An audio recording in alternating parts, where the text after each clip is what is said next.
stun, but Needly is super low, and there's the John healing out the team. Kobe in the middle of everything as well. Move Ultimate actually not doing much, but keeping them safe. Araragi in the front, taking some damage. He's got to be a little bit careful. Dan has now caught some health from that John Ultimate, so they're all pretty healthy now. Most of the Ultimates are gone, so it's just up to the straight-up fighting. Oh, Graphic in some danger. There's the cleanse. Will they pick off Cyan? Zonia's ring from Cyan, going to get away from that Tristana shot, and backs up, but no, catches one more shot to the face. Dan did picking up the kill. Jumps on top of Amumu. That is dangerous, taking so much damage. Will they kill Amumu? Yes, but they do kill Needly as well, so that is another kill right there. Dan sacrificing himself, but Nunu dropping down. Ash pick up that kill. And Garen's got to be kind of careful. That's a little bit too crazy from him. And Saul's getting owned by Ash right there. That was not the place to be. I don't know why they kept going in for that fight. That was really, really silly. And we're going to just watch Ash chase down this Garen. Oh, there's the flash across the wall. There's the slow with frost arrows. There's the exhaust, but it doesn't matter as Volley drops him down. Garen gets picked off, and Gigi picking up, I think, 4 straight kills there. Only Janna remaining. So that is huge. And Chowster looking to see, they do have control. And you can see that this tower being down means this tower is available right away. And so much damage is going to go onto this turret. They have a huge double minion wave here. This tower is below half. This tower will go down unless something crazy happens. So Chowster is there, putting on some damage. Not a great auto attacker, but still doing his job quite well. Putting out that damage. There we go. A turret has killed, and the second turret's actually worth more than the first turret. So this was actually more important than those 2 front turrets they had before. CLG now winning the turret game, winning in Dragons, winning in Baron. They won that last fight, but they are still down 3 kills. That does matter. Both Sauce and Dan are getting pretty farmed. They're getting most of the kills here, which is really, really important. But Big Fat GG, you can see he had that Infinity Edge now. I mean, that really was winning him that fight. Are you making up sort of like a lost traction if you're down on champion kills by getting the dragon? I mean, is there equalizing that's happening right there? Yeah, absolutely. There's a little bit of a top player meme called the comeback dragon. We're like, oh, we lost, but they have to heal, so we're gonna go do dragon real quick. Like, one of the main things that happens is you win a fight, but you get really low, so everyone recalls the base, heals, and shops, which gives up map control for a good minute and a half. And comeback dragon is a very real thing where dudes are like, dragon's available, let's go.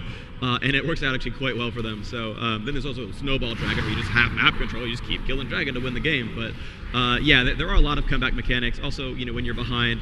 Another Dark Binding on a Dan. Oh, Excessive Tanks the arrow form. And here we go, a lot of fights going on. Silence on a Morgana is going to be pretty huge. And there's another Nunu ultimate with no stuns available. Elements dropping that Zonia's ring. Araragi goes down. And will they kill Elements? Yes, they will. There's the fighting going on. Kobe in front takes some damage. But the Morgana about to kill everyone. But she drops before she gets stunned. Dan going to drop down to the Ash. And yes, does indeed get dropped down. But that is 3 kills to 2. Epik doing quite well. And Sauce is amazingly crushing this game. He's doing so well this game. He's up to some ridiculous score. He's up to 6, 2, and 7. He's been there for almost every kill. He's gotten credit for most of them. And he is doing amazing jobs right here. Sauce is really carrying their game. Now, Dan's doing some good damage, but he's the first target every time. So Dan, puts out some damage, shoots out people with the Infinity Edge, but then he gets killed. And Sauce is like, nah, dog, I got this. I'm Vladimir. And does some really good stuff. So, and despite all that, though, this Ash with double buff is really huge. This Ash is super, super beastly. Has Infinity Edge, has Last Whisper, has Brutalizer. And these are like the holy trinity of I will freaking own you items. These are like the items you want to get on a carry. Forget everything else. These are the items you want. So she hits hard. 234 a hit, over 1.7 attack speed, which is huge. Hitting almost twice a second for 240 damage. Critical is about half those shots. And it's just like so much damage output goes on. So both players are acutely aware. Excessive taking some damage from Ash and Needly. Gonna back off for now. Gonna be okay. Needly dropping a trap down there. She's gonna reveal Excessive some more. But again, both teams had to regroup. They couldn't do Baron themselves because they had 2 to 3 standing members. But both teams got all 5 back at the same time. So both players were like, nah, I know what you're up to. And so they've been kind of grouping up and they've been preparing for this objective. You can see just everyone crowding around this. This is really huge. Pretty much this team fight and Baron will probably decide this game. Okay. It's very, very likely. Now, if let's say Epik gets it down, and then you've got CLG on the backside firing, they get the final hit. Like, how is credit awarded for that? Okay, so credit is only awarded by final hit. So there were a lot of games. There was actually the last tournament back in open beta. Was actually basically decided by some dude who's chilling behind this Ridge's Annie and just dropped Tibbers and managed to steal it twice and won the game because of that. And it was really, really awesome because it was blind, no war, just now, and won the game for them, which was really, really hot. And so right now, they're getting ready. So the players have grouped up. There's the Clairvoyant, so they do know where Epik Gaming ran to. Hawkshot as well coming out, doing a lot of revealing. And so both players kind of know what's up. So Vladimir's pushing himself towards the top. Vladimir is very good at escaping from fights, but here we go. This is going to be a little bit scary. He's going to back off. Cyan's going to try to pressure him with a stun, but won't go for it. And yeah, so the teams have grouped up. They're being a little bit scared because they do know that whoever loses is going to lose Baron and probably the game. So both teams are being very, very careful about this right now. So they're doing as many cute maneuvers as they can. Ooh, nice job. Needly pops that spear out of the brush and gets rid of Aragi's Banshee's Veil. And that is a big deal. Toss another spear down, doesn't land it this time.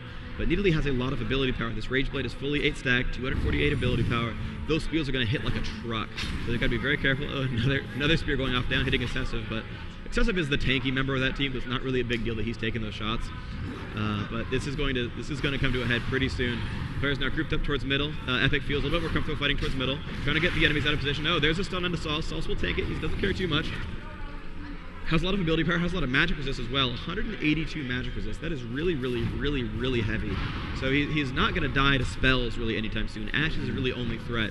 And, well, Ashe is really farm, so that is a big deal. But really, the only character that they really have to worry about is Big Fat Gigi's Ashe. And she is super fun. Uh-oh, gets caught by John a little bit. Picks a Zephyr, but it's going to be okay. Oh, here we go. Oh, Nunu is out of position. There's the ultimate. Will not get stunned. Will get the entire ultimate off and does do some crazy damage, but gets dropped down. But there's Vladimir and Garen up at the top, trying to chase down Morgana and Needly. And yes, indeed, Mumu is getting dropped down by Garen. They will not quite kill him, no. Down to the bottom. Oh, and Big Fat Gigi has gotten that kill. Elements with the shield up, fighting Graphic, and Graphic not quite winning that fight. Elements just constantly getting life. There we go. Salsa's showing up and finally picks up that kill. But that fight went to CLG, I'm pretty sure. I mean, 2 kills each, but I mean, they killed the really big important targets, Nunu and Dan Din. So that was really, really good stuff.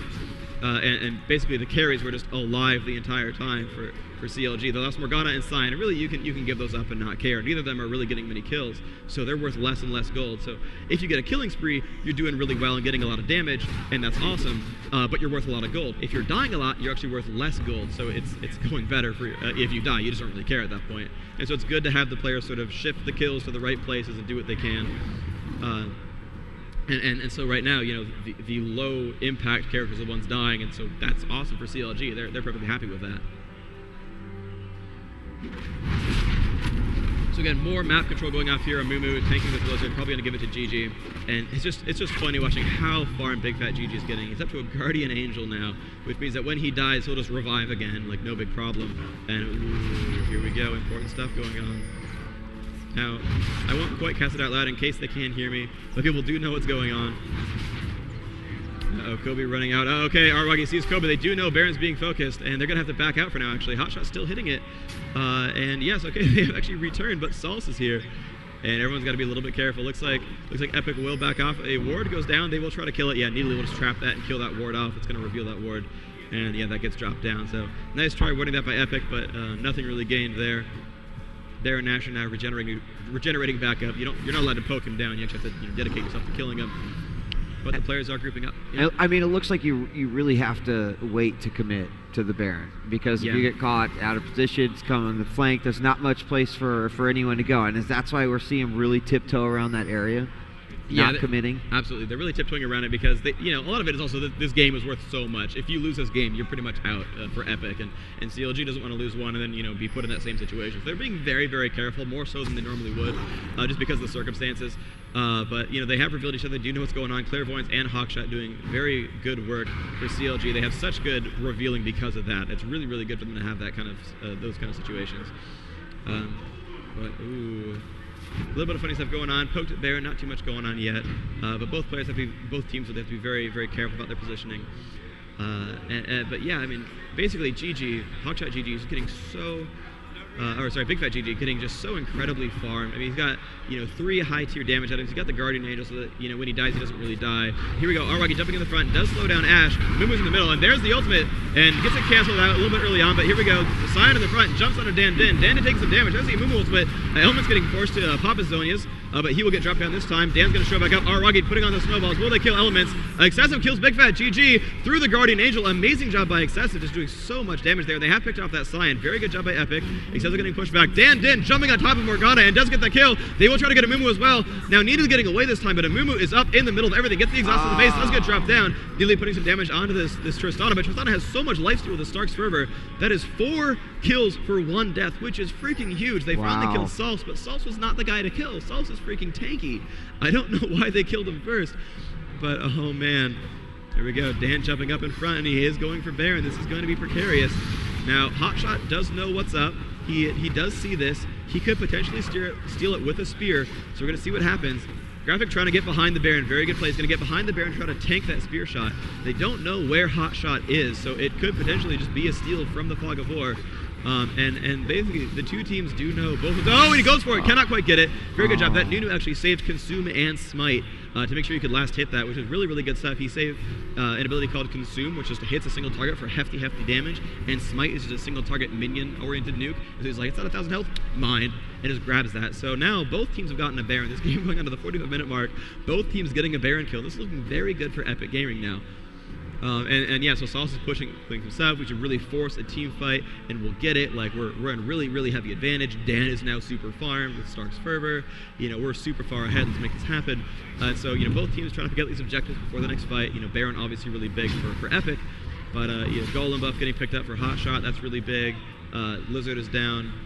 Yeah, so Golem buff picked up for Nunu as well. So everyone's just picking up their main objectives, getting these neutral buffs around the map, and it's going to be time for Dragon once more when both teams feel ready. Talk to me a little bit about the late game at this point. You know, all the champions have reached max level or almost there, etc. You know, if you get the Baron, what can an opposing team do to try to swing things back in their favor? At that point, does it come down to individual skills and then how you're going to use those together as a team? Yeah, the most important thing right now is going to be positioning. You know, everyone has their item builds. They're more or less equivalent. You know, everyone has, you know, their key items ready. Everyone has, you know, their key ultimates, you know, level 3 by this point for the most part. And so everyone sort of is going to be like, kind of knows that each team fight could decide the game. If you win it overwhelmingly, you get Baron. If you win it overwhelmingly, at this point, you probably just push through mid and end the game. Okay. And so the Baron buff is more or less countered to some extent by defending at the turret. If you sit here at your turret, you have a really good chance of just defending there. But one problem for these guys, for CLG, is that once a turret hits a champion, it won't get up off that champion. So someone like Garen, who has 200 armor, who has 200 armor, has the ability to take even more damage with the activate on his W ability. Oh, they found Hawkshot. They've got to be a little bit careful. Oh, nice blood pool there, doing a lot of damage. And Garen now getting around the flank, and Hotshot will get dropped down. Nice job by Salsa. That is positioning right there. He got caught in the open trying to farm that bottom lane. He was trying to go down. He was like, oh, look, some tasty minions. He got freaking owned for it. And that was just like, you're bad, dude. They're going to group now here with this giant minion wave that's going to help them push this turret, because Dan has such huge range. He's going to come up here and poke this turret from like this line right here, and she's going to be like, oh, let me hit this turret from complete safety. And you can see CLG completely giving it up. They're going to camp up here at the next turret and say, you know, you got this, I feel you. We're going to wait for Hotshot to respawn because we kind of need him.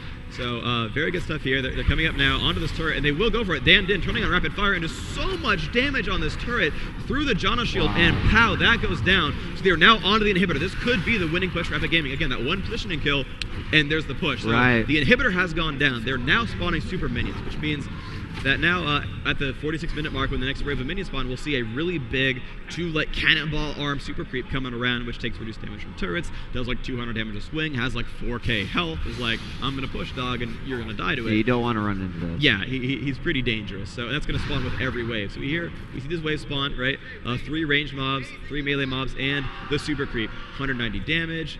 Not much armor to speak of, but 4,500 health, and takes half damage from turrets.